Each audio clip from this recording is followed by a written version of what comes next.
Bonjour à tous, bienvenue sur la chaîne. Alors aujourd'hui on va remonter un moteur AV7 avec les pièces qui sont pas au bout de leur vie mais presque. Donc c'est juste pour faire des tests, hein. C'est pas parce que je veux refaire un moteur à neuf.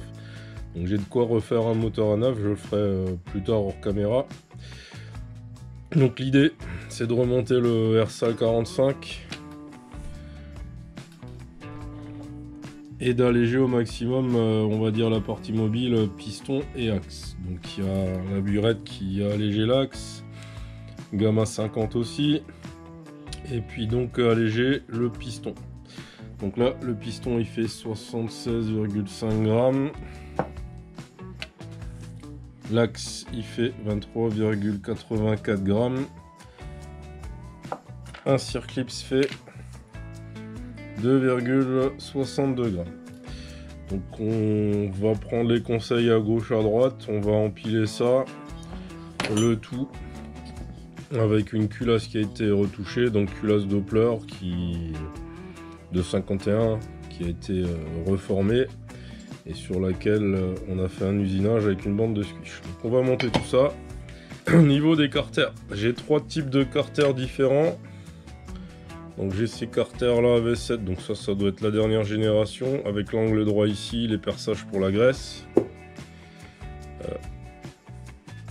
Génération je dirais intermédiaire, donc ici on n'a pas l'angle droit, on a les oreilles, il n'y a pas de perçage pour la graisse. Et j'ai trouvé dans mon stock une paire de carters avec les oreilles, mais il y a le perçage pour la graisse. Donc j'ai choisi ceux-là, pourquoi? Parce qu'en fait ces carters là ils vont avec l'embase du cylindre. Donc je me demandais toujours pourquoi le cylindre n'était pas repiré au carter si on vendait ça pour la V7. Bah, c'est parce qu'en fait tout dépend de la paire de carters que vous utilisez. Donc je vais le monter sur ces carters là. Donc normalement c'est appairé du coup 100 mètres de coup de Dremel, et on va regarder si aussi au final le tout ça change quelque chose ou pas. Bon, j'ai fait le plus dur,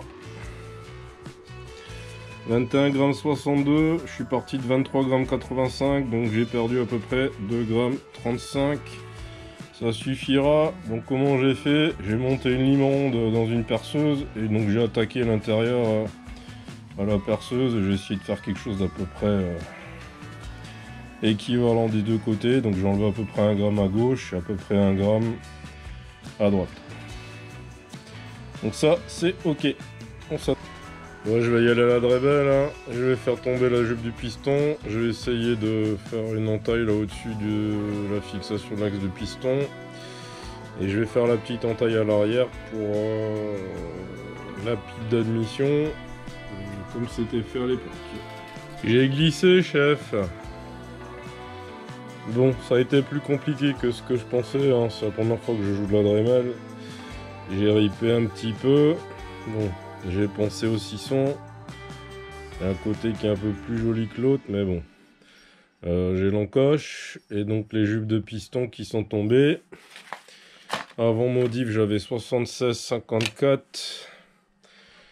Là, je suis à 74,68. Donc j'ai perdu à peu près 2 grammes.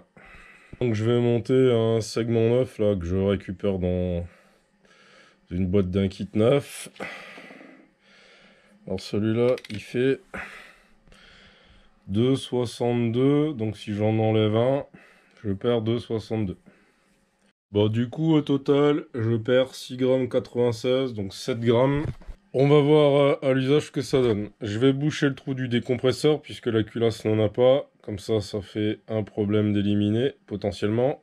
Et là je vais refermer le bas moteur. Roulement cuit à point.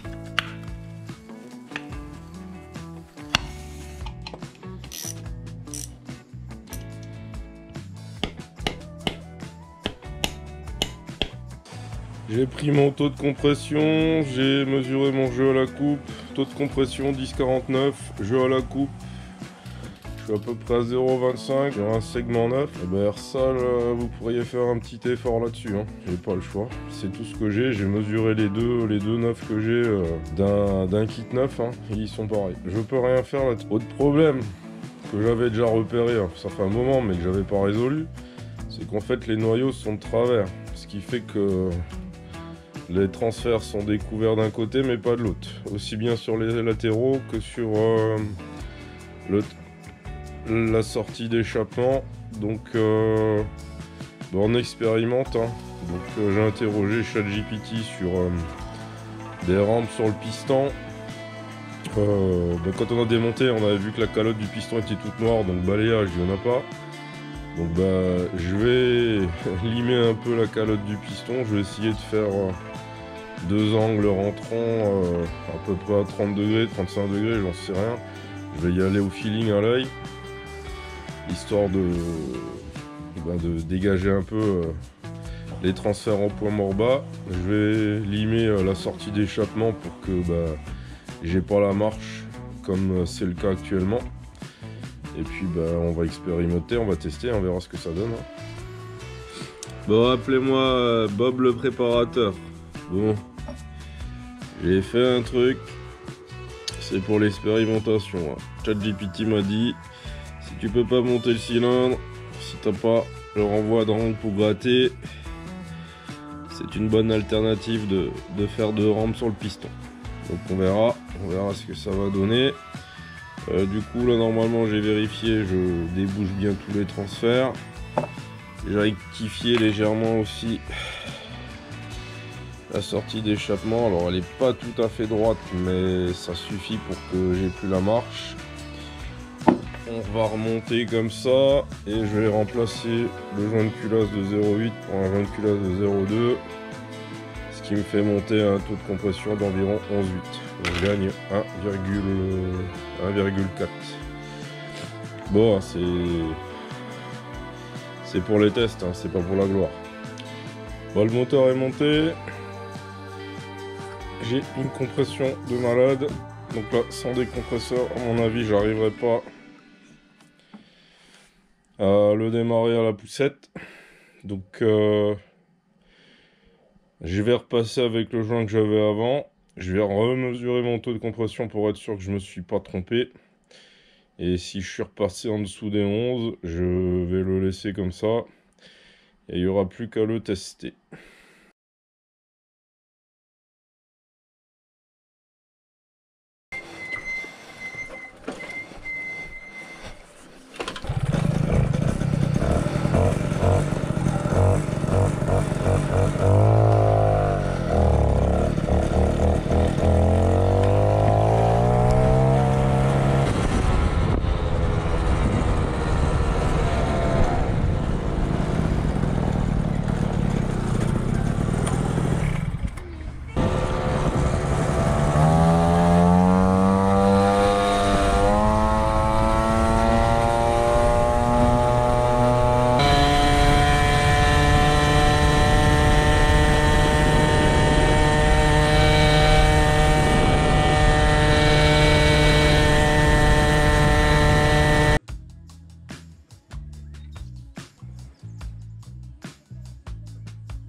Ah là, je suis en train de faire les réglages sur le 47.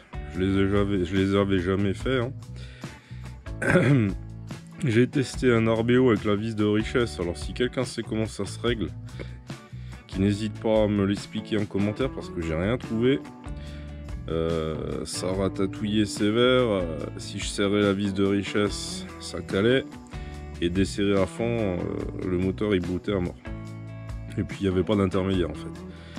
Du coup je suis repassé avec mon chat de 16. J'avais un gicleur de 72, je suis allé faire une pointe. Alors j'ai fait ma meilleure pointe en AV7, donc j'ai fait mon record, hein. J'ai fait 74. J'ai vérifié la bougie, elle était grise, donc je me suis dit oui, pauvre à fond. Donc je suis monté de 3 points.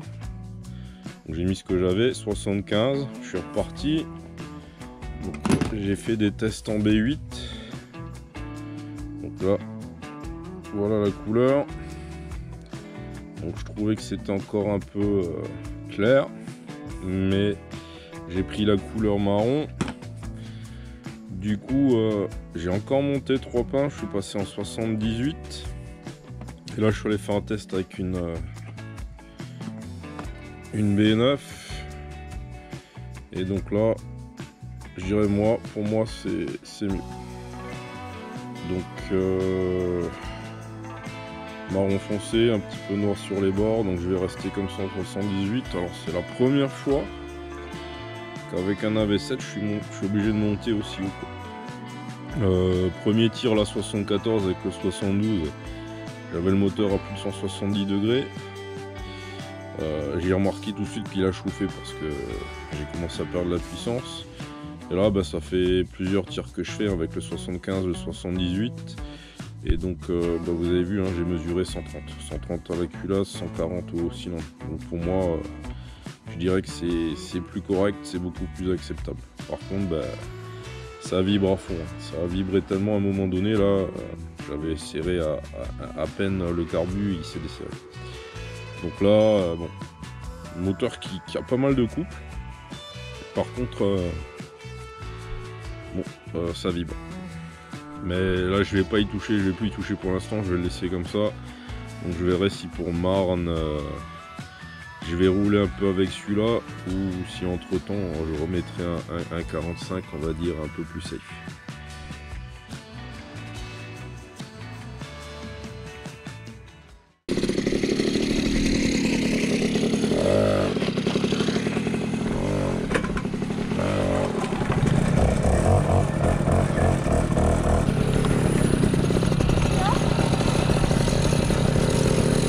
À 3 à fond, hein. Jusqu'à l'arbre. 3, 2, 1.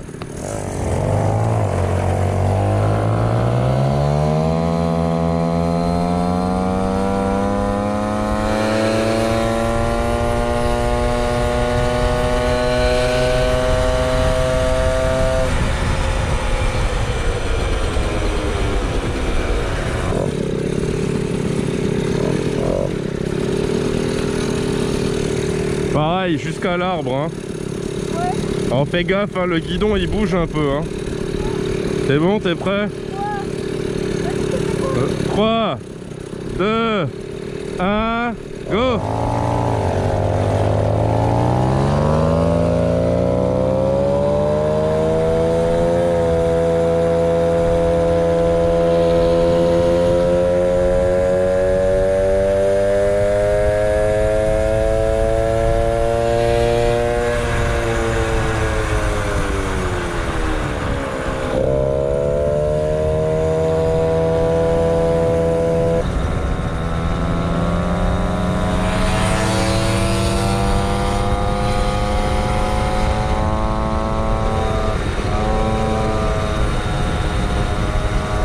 En calculant le taux de compression sur le deuxième moteur, là, donc Ersal 45.9, je me suis aperçu que j'avais oublié de retirer le volume du culot de la bougie.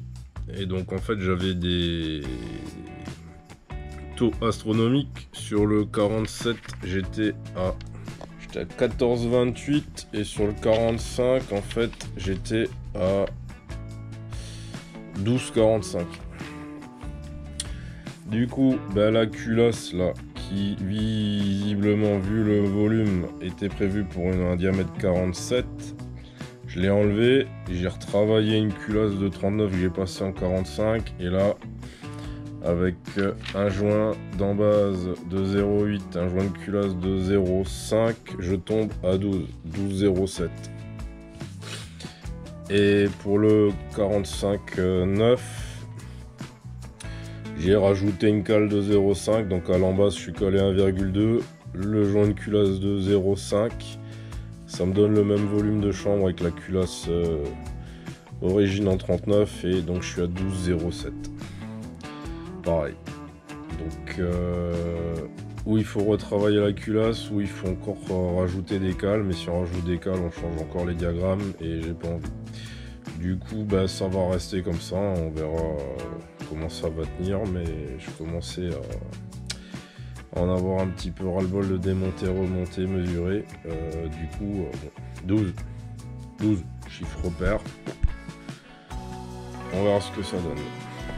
Qu'à finir de monter l'allumage, caler. Et puis là j'ai fini avec les deux moteurs. Du coup pour Marne, bah j'hésite. Si je mets le neuf, je serai en rodage. Si je mets le vieux que j'ai refait, je sais pas s'il va tenir. Et donc dessus j'ai le 47 qui vibre. Donc je sais pas, je réfléchis, je verrai. En fonction de la semaine qui arrive, donc c'est le week-end prochain. J'ai une semaine pour réfléchir. En tout cas j'ai 3 moteurs, on verra. Donc dans le pire des cas, je laisse le 47 dessus, je prends un moteur de rechange avec, on sait jamais, et puis de toute façon j'aurai une deuxième machine. Sauf que bon, la 51, à chaque fois que je vais partir en balade avec, en tout cas en rasso, elle me joue des tours. On verra ce que je vais faire. Tchuss.